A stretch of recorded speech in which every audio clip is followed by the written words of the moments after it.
Langbart, welcome to the discussion of the Hinterstein campaign. Thank you for having me, Lefondios. Such a pleasure to have you on, and I think this is going to be a very interesting discussion because you are the first artillery commander we've had, so we're going to get some good insights from the first artillery commander. The first one who does anything is always has the most interesting and new experience. Well, yes, I think last time you had Sloke with a story of initiative. Now you have me with a story of somewhat frustration and troubles, but still a fun experience, a very interesting experience. Good, I think, but also some very what you experienced was what Kriegsspiel is all about. Yeah, I know, but Mixture of orders and things like that. So we'll dive into that. And I'm calling this series the player experience, and this is definitely one of those types of experiences that does come up in Kriegsspiel at times. it sure does. It sure does. But that's why we play it. Absolutely. So introduce yourself as much as you're comfortable. You're in Europe. Yes, I'm living in Germany. I'm in my mid 30s, or start of my 30s. Okay. I'm currently changing my profession to that of a soldier. Okay. Otherwise, I'm very interested in Kriegsspiel, with a slight focus on the naval side for the things I run personally and where I develop rules. Great. So in Germany, you interest in naval rules, and yet you found your way to our server, and we are glad you're here. So let's talk about. So you were a tactical player. The Hinterstein campaign had two parts. It had the operational piece where people were um, tussling it out at the army level, and then you were on a group of people that was going to fill tactical roles when a tactical battle came, and that battle came at the Battle of Elmbach, which happened toward the end. So, what was it like watching your team, or you were on the blue side, which we were calling Schwarzhafen? What was it like seeing that from the spectator's perspective prior to the battle? Was that helpful, or talk a little bit about that? Um, I think in general it was helpful, but in my specific case, due to my change in profession, I was very busy, so I didn't have as much time as I would have liked to watch it in detail. But on the other side, it also was. I saw what the players were doing on the operational side, Right. and I think I posted it in the very beginning what my general plan for the operational part would have been. And afterwards, with the after action report, I think Mm-hmm. my operational plan would have been a little bit more favorable to our side. With Walk through that. Walk through your ideas there, just to share with the let other. me think about it again. It's a long time ago. Sure. It was. I think my big idea was that I sent the cavalry division up north, um, and that would have caught Sloke's infiltration in our Yeah. back ranks, and that would have, I think, changed the dynamic up there, and maybe have diverted more red troops towards the north. At I think what was that? Yeah, to the northeast western side of the map. So Yes, I had the recent interview for those of you who hadn't heard it with that the red group sent a cavalry detachment to the far west of the map on the operational side, and basically the blue side didn't have any security there. So sending the cavalry division there would have been an interesting offset to that for sure. yeah, but Okay. in general, it was a solid plan that MacLeod came up with. I always appreciate him working. He has a very interesting way of working He through does. these problems. Very meticulous, very orderly. Um, but yeah, I've copied some of his techniques. I think they're terrific. I can't copy his unique style because he's a unique commander. So, but he's terrific. So let's focus in on the Battle of Elmbach, which you did participate in. So we had you take over the command of the Army Artillery Reserve, which originally was part of a corps, but then it went to be subordinated directly to the Army commander. So talk about the. I'm going to go ahead and put up map number 1 to give a sense where your location was in the battle. And so talk a little bit about the planning process and how you understood what the command wanted the Army Reserve Artillery, which was your group, to do. Okay. I got into the situation. I was put in there. There was not a lot of time beforehand. We didn't get OBB with every player who has what command. So I saw there's a 22 König and I saw there's a 27 whoever that was. I can't remember. And yeah, that was basically my starting point. And then I knew who the CIC was and who had each big command, each division. Right. So I thought, yeah, I'm here. Good. I got in the co-location with the CIC and the commander of the 7th Corps. And yeah, basically, I was told, good, Army Reserve, Artillery Reserve, you go north and help the 7th Corps. Great. I Right. So thought if you that, see on map 1, the 7th Corps was that entire group of units north of the river, yes. and And that the made sense. I was totally integrated in that, so I can just follow the 27th division up north, then stay there and help out. That was the basic idea I had in the beginning. right. And I gave orders to that effect. You did. And then it goes south. In the literal way Literally. and the figurative way. That's funny. Yes. It went south. What happened? Well, I got my update, and suddenly I see my artillery moving across the bridge, the Yeah. railway bridge, and I have no clue why. So I ask you about it. What happened? Why am I moving south instead of north? And I got the information. Yeah, there was a messenger from my home corps, like the Yeah. I think Baumritter was that in game. That's right. Cactus as a player. That's right. And yeah, he ordered me south. And I thought, Right. well, that's not great, but at least I'm now co-located with Cactus, so I can talk with him and figure out what's going on. The very annoying part was, yeah, it was just a mistake on his part. So now I'm in a very terrible spot. I have still the orders to actually go north, and now my corps commander tells me, oh, it was a mistake from me to order you south. Now go back north. Do it Right. fast.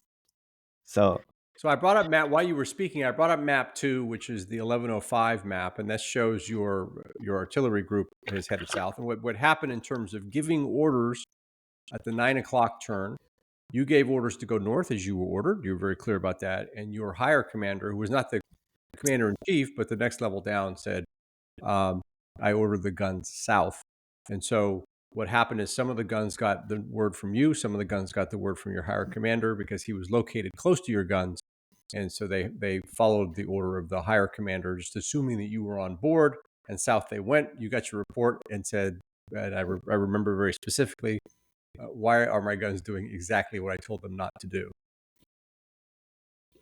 well, So the reaction was then there was a mistake, and we want you to go back north. And what happened? What happened then?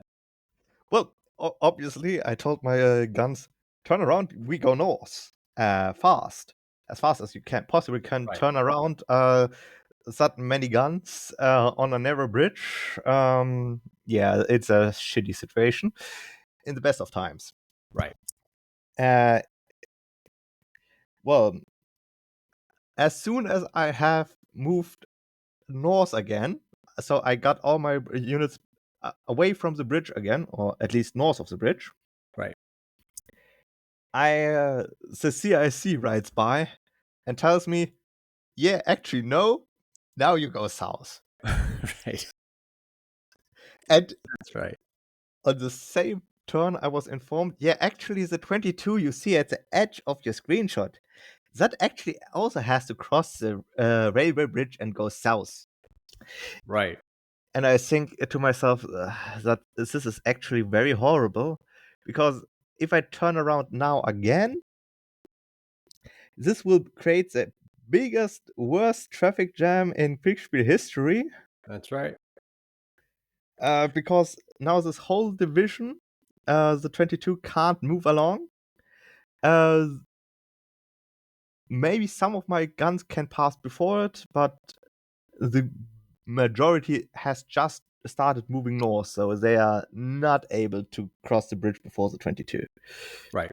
So for those of you who are looking and following along on the map, you see a yellow shape which outlines Langbart's force, which one group of guns, one division has come across the bridge. The other four are north of the bridge. They're looking to move back north. To the left or west of that yellow shape is the 22nd that you referred to. And so they're trying to move up. They've actually given the order to move northeast, and the commander-in-chief believes that they're coming south. So even at that level, the 22nd was had a wire crossed in terms of where they were supposed to go. And so you said, I don't want to get in their way as they come across the bridge. They weren't going across the bridge. So at this point, I was watching what was a confusing set of back and forth orders, as everyone thought what was happening was different than what was actually happening. Yeah. Actually, I had to work with the information I had. So my information was 20 seconds moving south over the bridge. And you did. I'm That's in the right. way. That's right. You were given that information. And that's part of the enjoyment of Kriegsspiel is you got the information from the CIC, and absolutely right. So it's kind of amazing that we do this for fun, isn't it? it is. We're all kind of masochists for it. A little bit. Well, so now I have this brilliant idea. Yes. You can tell me how brilliant it actually was. Yeah, I'm splitting my force. Everything that's actually moving north at the moment and can't turn around in time is to follow the 22nd. And Right. after they cross the bridge, we can sort everything out again, and at least some of the guns get into place in a reasonable amount of time. And the rest, yeah, they will follow later. And at least we have a second wave of guns they can position in a other spot or better spot or whatever. Right. Now here's why limited information really can cause problems. You thought the 22nd was coming south across the bridge because your CIC had told you that they were. A very reasonable course of action would be, and I think a reasonable order is, guns, stay out of the way, let the 22nd cross, follow them across, and then we'll reunite all of our forces here and then proceed to fight the battle. That is a very reasonable order. What you couldn't know is that the 22nd had given the order to go north. And so, in fact, what accidentally happened was your guns were then following a unit that was going away from you. Yeah, that's exactly it. Also, at this point, I sent a dispatch towards the 22nd. Right. Under James, telling him, yeah, I know you have to go south of the bridge, and I know my guns are currently not in position to do this with you in a reasonable time span, so everybody that can't do it will follow you over the bridge. Right. And, well, I never got a reply to that dispatch. Later on, after the game, I found out, James thought I was an NPC. So at least I got the tone of the dispatch correctly for the setting or how you would write it. Or close enough that I gave the impression that I was a non-player character. Maybe also because I was artillery reserve. That's normally not a player spot because it's normally not. But look at the fun you had as a result of being the first artillery player. Yeah, yeah. So I feel like you're a part of a special club. You're a club of your own. I'm definitely going to have more artillery players in the future, and we will talk about the bright, shining example that you have provided for them with this terrific experience you had. So James thought you were a non-player character, and you got I the never response. bothered to reply to my dispatch, which also Right. so from now on, I move with my front two artillery pieces That's right. that made it across the bridge Hmm. that were towards the front that I was ordered from my CIC, because my thinking process was, yeah, the 22nd will come up behind me, so my other guns are perfectly fine. I still gave them orders Right. that they are to follow and all that. And my idea was, yeah, I'm staying in the front so I can place at least the first two artillery units in a very good spot so they can help with the fight near Right. Treeb. Because if you look at the yellow shape on map 3, which is on your screen now, immediately to the right, you had the 18th Corps artillery coming up. You had the divisional artillery from the two divisions that were up there. So you were able to put quite a bit of artillery to the east near the number 3 on the map. So um, that was a sensible thing to do, is get those guns into action, assuming the rest of your guns were following. Yes, for in my mind, there was no question that my guns were following, and I Right. was expecting them any turn now. Right. Well, any turn now turned out to be never. Right. And when did it finally come to you that I actually remember the interaction between you and I, but when did it come to you that the guns were in the north and firing away? Well, it came. Well, the entire day in game was. I still was on the impression, yeah, my guns are just hanging back. It's probably a traffic jam down that one little road. And the 22nd is somewhere stuck at the back of it. The guns are in the back of that. So until they reach me, it will take a time. So now So I we just get. brought up map 4, which shows the 22nd is the yellow arrow. They're moving to the northeast, and the guns are the 3 additional guns behind are moving up there to support the 22nd. So what ended up happening was your northern guns fell in with the artillery from that corps. So Yes. okay, so Now they had the strong artillery in the north as a result. they had that. That is at least a part of the CIC's plan from the beginning. Right. That has changed until now, but yeah, well, there was a remnant of that at least in the. Now I'm there at the front line. My at least 2 units are coming up. Yep. Now again, I think talking again with the local commanders there, and in the night we had this big gathering, and I'm desperately waiting for information from my guns on a level of supply where they're actually at, because I'm still missing those. I saw units coming up, but they were not mine.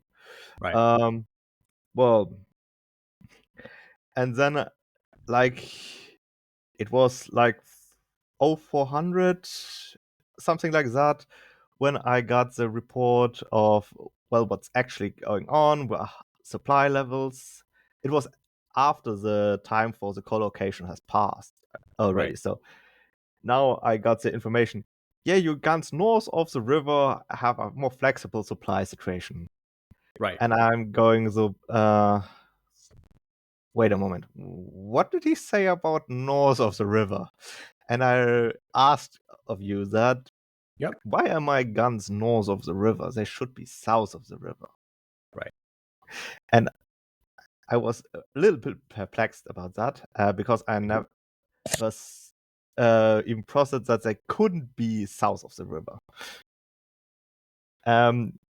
Until I got this explanation that, yeah, the 22nd moved north, and Right. they just followed that. And I I had a very frustrated moment there, and I think I have to apologize for how I reacted to that. It was No apology needed. It's the joy of Kriegsspiel. So we all have Kriegsspiel moments, and as umpires, we know that you spent the entire day waiting for these guns to come. And the 22nd, which is more interesting, is you actually thought James was going to show up at any minute. Yeah, And I he thought maybe couldn't he have was more. diverted south of the woods or something Right. like that. It doesn't really matter, but at least So my gun should have arrived at some point. while we were speaking, I did bring up map 5, and you see the 2 yellow circles. One is the southern contingent, which is where you were located, and then the 2 in the north is where James, the 22nd, as well as Double O, the 27th commanders, were holding off the red group in the north. So those are the 2 areas where your guns were at, and that's what we're talking about. Yeah, So next morning, part of the answer for what happened to your supply is that your quartermaster, who had your supply wagons, was told with your original orders that you were going to the north, so all your supply wagons were in the north. And the quartermaster never got additional instructions saying we have diverted half the forces south. So the wagons never came south. So there was literally more ammunition in the north. And then you had to rectify that as part of the supply situation. So that was what happened. That was why there was more shells in the north. But you did rectify it, and you. So what was the plan for the following day? the plan for the following day. Well, let's go a step back. The end of Sure. the first day, I was in position with my guns, and I was able to beat back this big charge of infantry. But it exhausted my ammunition supply, and I took a beating in my gun department for that. Right. So now the next day I have some ammunition, so I was told 4 hours of supply. So my immediate thought was, yeah, I've sent everybody I can to try expedite ammunition towards me. Maybe I can divert 1 or 2 units of my artillery from the north to the south if they're not needed there. I don't know it, but I gave orders for the artifact or planned to do it until I think the CIC gave me a clear no, don't do that. Mm-hmm. Well, and then gave my artillery the order, yes, suppress enemy artillery. Like, that's your main objective at the moment. And then the first turn came up for the next day, and basically the red artillery didn't do anything. So my guns, according to orders, also did nothing. Perfectly okay, Right. but my CIC was not happy. Right. And that's map 6, which I've just brought up, which shows that why, because the enemy guns were back. So you were conserving ammunition, not wanting to Exhaust my limited supply. exhaust your limited supply, and while you're bringing more from the north, and their guns stayed back, so there was nothing to fire at based on that. And the CIC said, "Fire the guns." So I fired the guns, You but did. I explicitly told my guns to pace themselves, so we Mhm. can maybe stretch the limited supply a little bit longer. Yes. As long as we don't get any return fire, that's perfectly reasonable to do, because if we have time, we can have more targeted shots. The effect may be the same, but yeah, we don't waste too much ammunition on stray shots. It kind of worked, and then the red artillery also opened up, and then the conservation of ammo went out of the window again.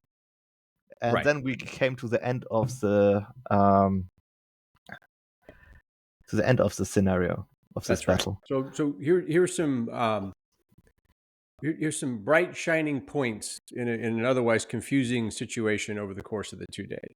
Your guns in the south, which are on map 6 showing are circled in yellow, actually fired very well. So for the number of guns they had, they actually were able to suppress quite a bit of the enemy fire, which really helped the infantry division to your immediate north. So they did even your non-player characters, who were now always suspect there might be a person there, fired very well. They did a good job.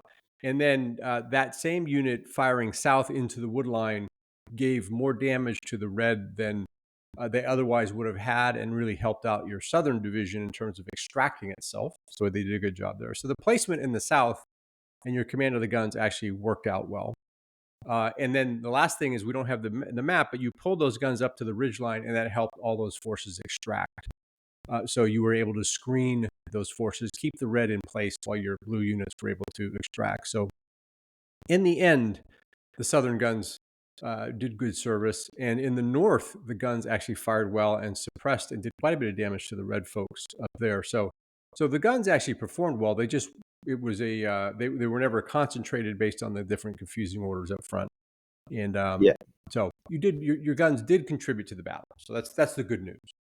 Yeah, I never doubted that. But like, if I had all 5 of my artillery units in one big pack at the end of day 1, and Yes. they could have all together fired on this enemy charge of infantry, that could have been a decisive moment, breaking several of the infantry units and maybe suppress the enemy artillery on day 1. Yes.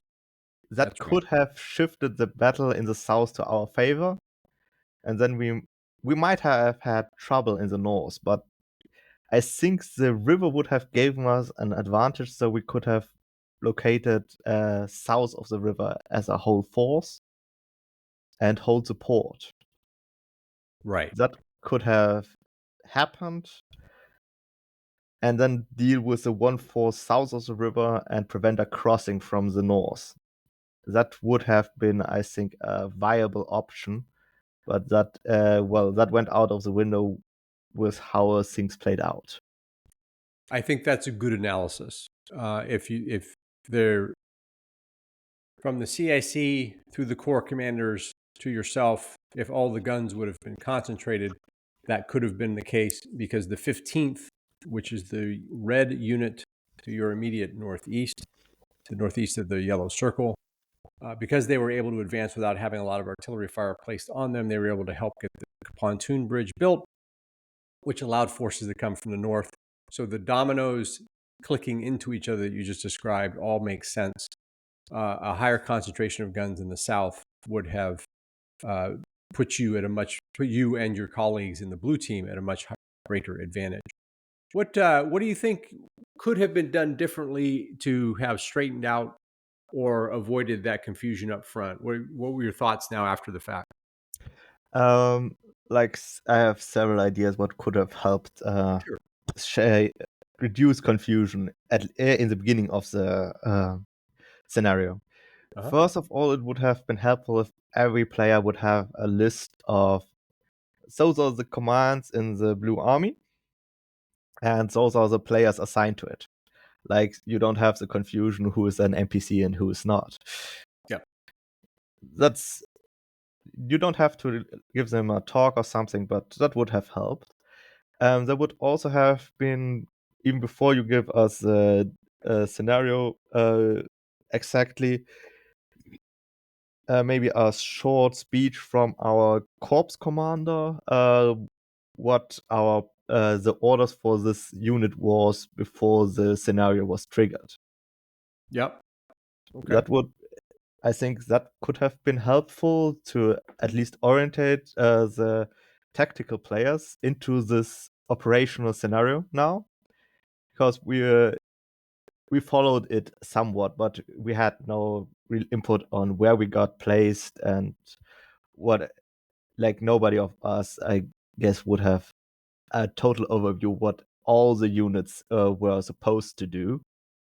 We may have a slide saying, yeah, our main force is down there in the south. We have this engagement with the garrison up there. And that was basically our high-level overview of how things are going. I think that's fair feedback. A little more time to really get, because what would actually have happened if you were actually commanding this group of artillery throughout the entire operational phase, you would have gotten all of that orientation on the march. You would have known who was where. And as you entered into the battle, you would have a sense for the battlefield, particularly at the army level. I agree with that. That's a good feedback. Yeah, and the other thing would have been like the big confusion part on, yeah, I got orders from the CIC directly, and I got orders from the corps commander of my corps commander. At that point, I would have wished I could have that's a dispatch from my corps commander, because he was not present there directly. He was sending a dispatch actually. Right. So I would have loved if I could have told that dispatch writer to screw himself, because I just got orders that override the authority of my corps commander from the CIC directly. Right. That would have prevented a lot of the confusion in the beginning, but I see Yes. where it's coming from. Those are my main 3 points. Those are That good would points. have reduced the confusion in the beginning of the game a lot. Right. I think two of the first two are great structural game feedback points that we can use for future scenarios, give a little more time and give a clear list of who the players and non-players are. Just because that does help players understand who they can rely on for information versus a non-player character who's a piece to move around the board. The third one, there's an entire Moltke problem on making the decision when to bypass a sub-command and go directly from the army to a division in order to get more time to do it more quickly. Yeah, And there's I an remember entire that problem that posed the question when you should do it and when you shouldn't. And it was that important a thing because in their training, they recognize that when you bypass your subordinate command to go to a lower command to give a direct order, you're really causing a lot of problems. So that said, sometimes you don't have time for information to trickle down appropriately. So you have to be very careful about that. And I think this is a really tremendous example of how orders crossing each other, particularly across hierarchical lines, can cause problems. Yeah, I remember that problem. You posted that one on YouTube a long time ago. Yeah. And I gave an answer to it, and I pretty much was spot on there, if I remember correctly. Yeah. Unlike James, who can't seem to get any of them right. You were right. You were absolutely correct. And James, I think he got one right. Anyway, Well, I had enough wrong myself, so I can't claim that I'm the tactical genius of Moltke. Because sometimes I also disagree with the solution Moltke proposes, or at least there is some information missing from the problem itself because it was in a previous problem. But if you don't have all the problems in order, you don't know it. That's correct, and that's why I'm actually going back and redoing them to put some of that information back in. You're right. There are problems in series, and if you don't start from number 5, by the time you get to number 8, you've lost some of the context. And certainly by Moltke's discussion of them with his staff officers, having someone write them down in German and then having that translated into English and then having that English, by the time it's gotten to us, we're missing a lot of information in those problems. But they're fun to read. They are fun to read and they're fun to play out again because they are really good problems. And they're really good problems. He seemed to know what he was talking about, that fella. No questions. And when you have all the information around it, and now his solution makes sense again. But sometimes if you lack some of this critical information, the solution doesn't make sense anymore. That's right. So the loss in translation and communication, it's a real thing. It's a real thing, and you experienced it in this game. I think this conversation is one of the most important ones that we can have from the game. They're all important, but this one particularly because it really highlights, as a player, as a commander of whatever level, how you structure information and how you transmit it makes a huge difference, because really looking back at each of the steps, everything you did was entirely logical. You were responding to an emerging situation, differing inputs. So everything you did made sense. When you look at it, the larger picture, the guns seem to be moving in different directions and all that, but it all has a logical outcome from what was happening on the board. It's all quite logical what happened, but an illogical response or an illogical uh, ending solution happened, right? Yeah, I know what you mean. And that's the frustrating part, because what the player, in this case I, was thinking in my mind is not the same what's happening on the board. Right. And the limited view you have is not conducive to figuring out that error until you get a report that clashes with your expectation. Right. And then you scratch your head and say, what is happening here? Did you ever think of riding north and actually going and riding to those northern guns to see what was happening? Yes, I was thinking about that very, very hard. And I think at one point I even ordered myself to run back, but then I was caught up in a co-location again. And then in the end I couldn't go because I was this big battle mass was happening, and then the night co-location was happening, and the next morning, I was basically prevented from going there by the CIC, like, you focus here. Right. Fair enough. Which is the right thing to do. If the CIC says focus, then you focus. So. Yeah, it made sense all around. Also, I realized very late, thanks to you again, that I could send aids, because in all the other Kriegsspiel games I had, there was never this concept of I'm sending an aid. This was something that was happening in the background without player input. Right. Well, there's two things that happens when you send an aid. You say to the Empire, I'm going to send my aid to another battery to find out what's going on. There's two things that happen. One is that's actually what aides would do. They would be riding all over the battlefield to expedite information or to find out what was happening. So there's many, many stories of aides riding forward to figuring out what's going on with guns. And in fact, many reconnaissances were done by aides, general staff officers that were sent out for a special reconnaissance where the CIC or the general wanted to know what's happening. So on one level, it's historically accurate. On another level, it's a way to signal to the umpire, I need to know this piece of information, and I'm putting command presence to figure it out. So the umpire can say, okay, we need to answer that question, right? That's a direct question to it. So it serves both in our games, but also it's historically accurate. Aides would go try to figure out where a lost unit went. So, things like that. So. Yeah, no problem with that. It's just, and it was not on my mind that I could actually do this way, because like normal Kriegsspiel doesn't have this, or when they have it, it's dedicated for 2IC players. Right.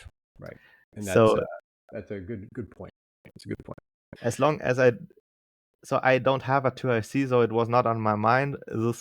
This information was in my mind coming from the background. It would happen automatically because my staff would be working without my input. Right. And the umpire would tell me everything my staff would have figured out until this point.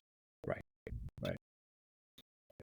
Now that I know it, you had tremendous patience. You had a frustrating situation. I think this is a terrific example to learn from. This is one of my, though it was a frustrating experience, I think you provided a great service to the guild and to those of us who play these games, because you showed what miscommunication can really do in these games. Oftentimes people like to talk about the glorious charge or the glorious flanking movement.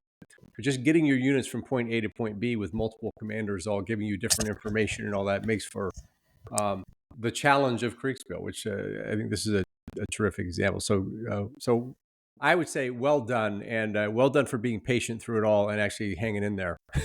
Yes, thank you.